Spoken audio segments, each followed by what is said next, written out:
Okay, up for sale is a 1988 GMC S15 four-wheel drive. It is really dirty, but I'm not cleaning it up because I got to get out of here in a few days, get to Palm Springs. I just want to get rid of it. But looking around, walk around, there's really no body damage. It's in pretty good shape.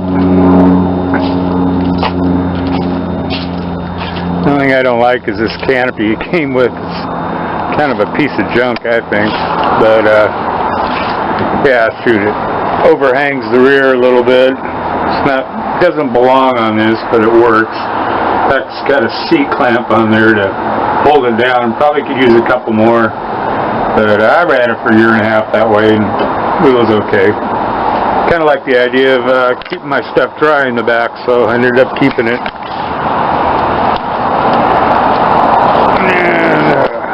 Rear end, it's got a hitch on there. NRA sticker, gotta have one of those. But yeah, there's really no dents on it. Its body's in good shape.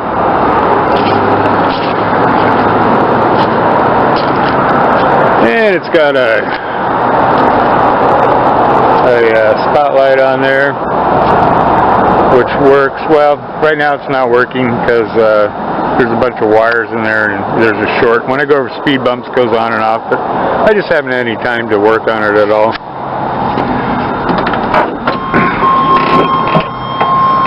Yeah, so you could use a seat cover. I just put a stupid blanket on there. And what's kind of neat is, turn this off to make that noise.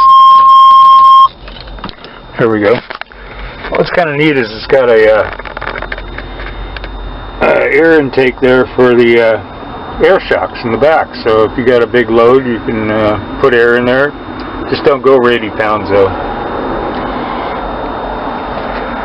Like I say, it's pretty dirty. It's been in storage for a long time, and I just don't want to clean it up.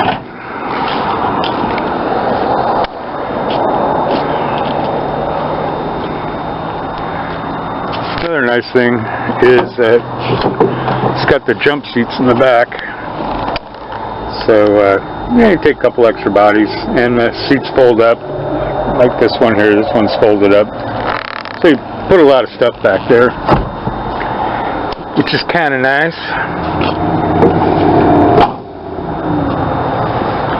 Well, let's go start it up. Pop the hood.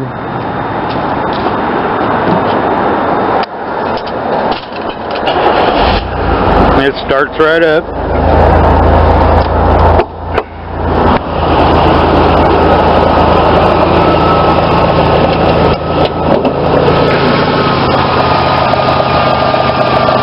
As you can see, the engine runs really smooth. That air filter isn't moving whatsoever. And there's no leaks, no water leaks, no oil leaks. Pretty good. Doesn't burn oil. It's been a good truck. I've really liked it. In fact, I got that Toyota right there. It's been a lot of fun. I like driving that thing and running around with it, but you know, it's kind of like a pop can compared to this thing. I mean, the doors close solid on this thing, and it's easy to drive. It's comfortable. It's got an automatic. This is pretty good. Okay, turn signals, they work.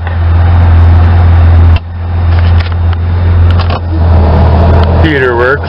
Gotta have a heater in Oregon. I bought a car once without a heater and I hated that. Let's see what else. Windshield wipers, they work. Need new windshield wiper blades. Lights, of course, they work. All the outside lights are good.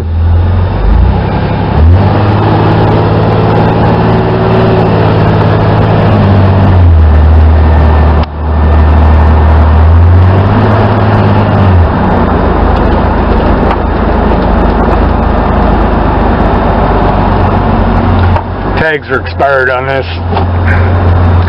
so don't take it out on the street.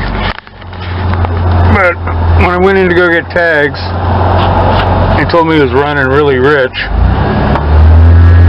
And I took to my mechanic the printout, and he said it's either the oxygen sensor or the catalytic converter is clogged.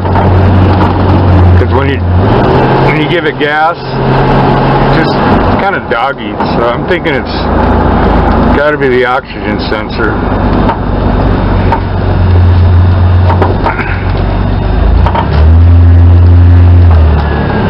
It's got a slight factory lift kit since it's a four-wheel drive. A friend of mine's got a S15 two-wheel drive, and this thing sits up a lot higher.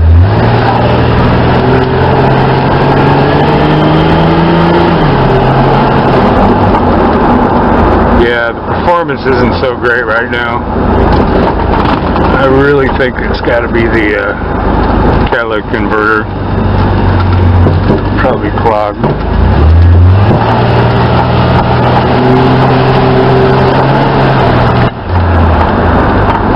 But you know, transmission runs good and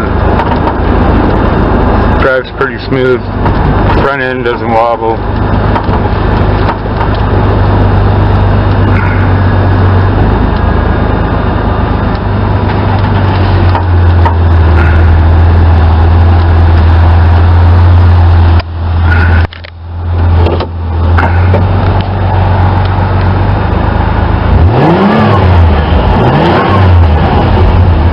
So when it's not under load,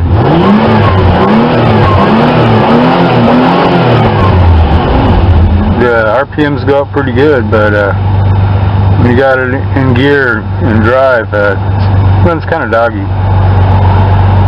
But prior to doing that, it ran really good. Had all sorts of power, but I don't have time to mess around with this thing.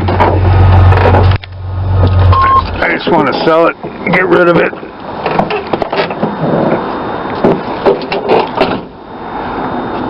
Tell you what, my daughter really likes this truck. She's kind of mad at me for selling it.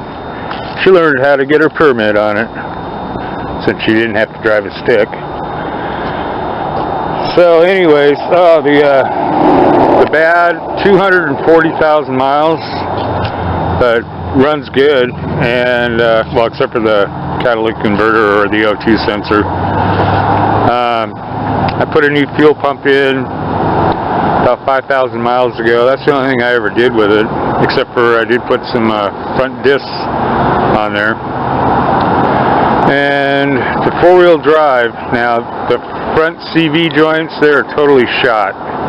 And so when you put it in four-wheel drive, it clacks like crazy. I don't know if you ever had a Honda car or something with those CV joints and you turn a corner and just clack, clack, clack, clack, clack, clack. Well, that's what it does. And they said it'd be about $300 to replace them, and I just never needed four-wheel drive, so I never messed with it. But I guess you can buy them for about $80, but there's no way I could put them in. I'm just not a mechanic. So the biggest thing I can see that needs to be done on this thing is catalytic converter or / O2 sensor, and that should get it to pass DEQ without any problem, because it passed before. And the CV joints, if you want to use four-wheel drive. In fact, I'm afraid of putting it in four-wheel drive. Last time I did, that thing clacked so bad that I was afraid I was going to bust one of the CV joints up front, and then I would have really been screwed. So I just don't even mess with it. But anyways, for those that are mechanically inclined, just a few $100 and you have yourself a nice little truck. And these things got a pretty good resale value for when they're in good shape for 88 four-wheel S15s. So anyways, $900. I was going to put $1,200 on there because everybody always comes to Craigslist and wants to talk it down to, you know, oh, I'll give you 800 or 900 or 1,000. And I'm just going to put straight up $900. If you don't like it, then sell it to somebody else. Doesn't sell, I'll just store it at my friend's house and fix it when I get back to Palm Springs. Anyways, nice little truck. Good luck.